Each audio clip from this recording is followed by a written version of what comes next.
Assalamu alaikum warahmatullahi ta'ala wa barakatuh.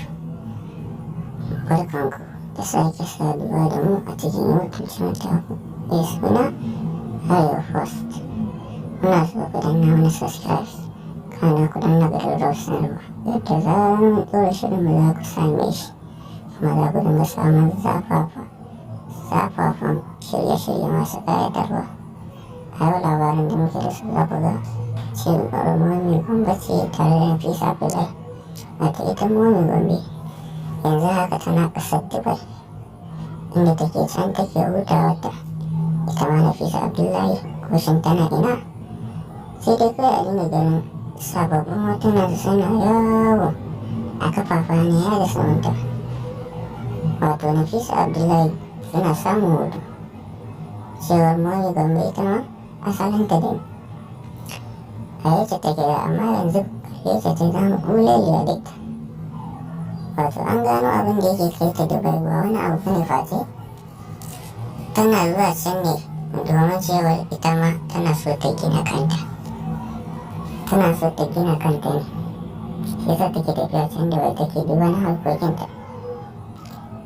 Cewar Momi Gombe ita ma Nafisa Abdullahi abin da yasa ta bar shirin labari na kenan, saboda ta dinga zuwa tana samun hoton kanta domin shirin labari na da take yi gaba ɗaya ta fi ƙarfin shirin ma, kawai dai tana taimakawa tana yi ne.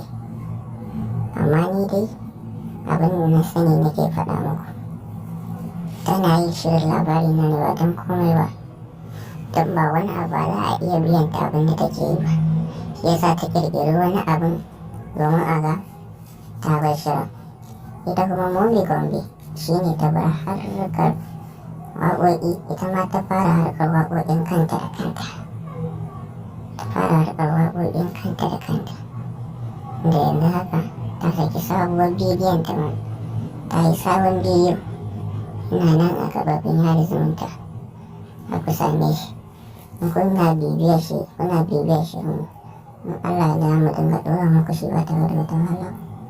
Kuna kallon Momi Gombe tana can Dubai tana hutawa ta, wanda da cikin asalinta ba haka take ba, amma sanadiyar a musu bureka da ya ɗan fara tallafo da ita, da ɗan fara nuna mata harkar kaniwar da harkar komai ma da komai. Yanzu ga shi ita ma ta fara cin gashin kanta. Wannan abu da ban mamaki yake. A yau labaran namu kenan da muke faɗa muku, wanda ya faru ne tsakanin Momi Gombe da Nafisa Abdullahi, wanda suke so su gina kansu ba tare da hanyar wani ba.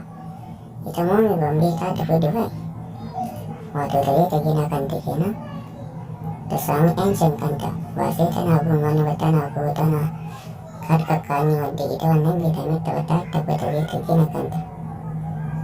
Ita kuma Nafisa Abdullahi ita ma shi ne ta bar shirin labari na, domin ba wani abu take bayyana a jiki ba, kuma ba wani abu take samu ba, illa kawai tana yi ne don kada Bashir mai shadda ya zargin wani abu, don ta fi ƙarfin wannan shiri.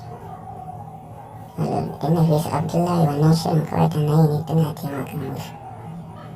To abin da ban mamaki, shi yasa aka ƙirƙiro wani abu domin a sanar da masu kallo cewa ta ƙone, fuskar ta yi dameji, za a canza mata fuska. Shi ne aka ƙirƙiro da wani abu, aka ƙirƙiro da wannan labarin domin a cire ta daga shirin. Ita kuma daman tun farko ita ta ƙara ga yasa aka dinga nuna ta yi tafiya ta yi kaza, har dai aka ƙirƙiro abin da aka yi kidnapping ɗinta, aka je aka sa kai ta wani waje, aka neme ta dai aka rasa, har daga baya aka zo aka ce ta ƙone. To mun gode, wannan shi ne labarin.